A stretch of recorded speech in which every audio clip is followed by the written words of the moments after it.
ایک بات یاد رکھیں، یوٹیوب میں کچھ ایسا سیٹ اپ بنا ہوا ہے کہ نیگیٹو چیز بہت تیزی سے پھیلتی ہے، فساد والی چیز، کیونکہ لوگ اس کو وائرل کرتے ہیں، پھیلاتے ہیں. جو فتنہ پرست لوگ ہیں نا، یہ باقاعدہ پلان کے تحت کام کرتے ہیں. انہوں نے اپنے لوگ بٹھائے ہوئے ہوتے ہیں، ایک ایک کلپ کو بہت زیادہ شیئر کیا جا رہا ہوتا ہے، اور جو پازیٹیو چیز ہے وہ اس طرح سے شیئر ہوتی نہیں ہے. آپ تجربہ کر کے دیکھ لینا، کوئی بے حیائی والی چیز چلائیں ملینز میں چلی جائے گی، اور آپ کوئی حدیث پوسٹ کریں تو وہ چند ہزار لوگ اس کو دیکھیں گے.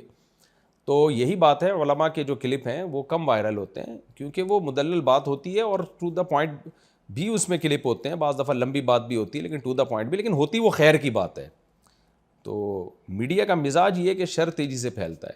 تو باقی اس پہ کام کرنا چاہیے کہ ایک ایک کلپ کا جو ہے نا جواب ریکارڈ کروانا چاہیے. بہت سے جو ہم نے ریکارڈ کروائے ہیں لیکن ان میں بہت سے لوگوں کو فائدہ بھی ہوا، لیکن جتنا فائدہ ہونا چاہیے ہوا نہیں ہے. وجہ اس کی یہی ہے کہ جو باطل لوگ ہوتے ہیں نا، جب آپ ان کو جواب دیتے ہو تو یہ جواب گھما دیتے ہیں. خلا والے میں ہی دیکھ لینا، جب میں نے جواب دیا خلا والے کلپ میں تو سامنے سے کیا جواب آیا، اس نے ایسا گھمایا ہے نا، ایسے دعویٰ کیا ہے کہ میں نے تو یہ کہا ہی نہیں، ایسے گھننا بن گیا ایک آدمی. اس لیے ہم بار بار کہتے ہیں کہ سامنے بیٹھ کے جو بات ہوتی ہے اس طرح نہیں ہوتی. تو ایسے گھننا بن گیا کہ میں نے تو کہا ہی نہیں ہے، حالانکہ میں نے تو آپ کے کلپ چلا کے لوگوں کو دکھایا ہے، اور اس کے لوگ پھر بھی فیور کر رہے ہیں کہ اس نے کہا ہی نہیں ہے، یہ کہا ہی نہیں ہے. تو ٹھیک ہے بھائی، جہنم بہت بڑی ہے، جاؤ چھلانگ لگاؤ جہنم میں. ہمارے جو ہمارے بس میں ہم وہ کر سکتے ہیں. زبردستی ہدایت کسی کے بس میں ہے نہیں. اور ویسے بھی دین پر تو کسی کا قبضہ نہیں ہے، اجارہ داری نہیں ہے. علم پر مدارس کھلے ہوئے ہیں، آپ آؤ خود علم حاصل کرو نا.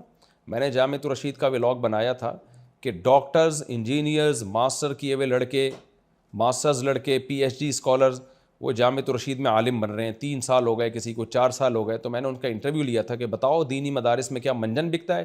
2 سال 3 سال میں تمہیں سمجھ میں نہیں آیا؟ سب نے کہا نہیں بھائی، ہم دین کا علم حاصل کر رہے ہیں پراپر وے میں، اور ہمیں بہت فائدہ ہو رہا ہے.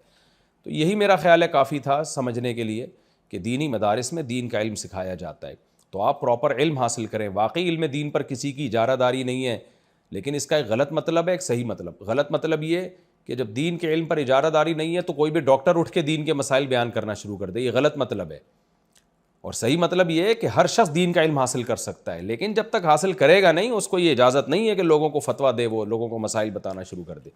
تو دینی مدارس کھلے میں، آپ آؤ، اپنی آنکھوں سے دیکھو، پڑھو، پھر آپ کا دل خود گواہی دے گا کہ واقعی علوم تو یہاں پر ہیں. اور ان علوم کو حاصل کیے بغیر انسان فتویٰ نہیں دے سکتا، مسائل بتا نہیں سکتا. جو بتائے گا تو گمراہ ہوگا، لوگوں کو بھی گمراہ کرے گا.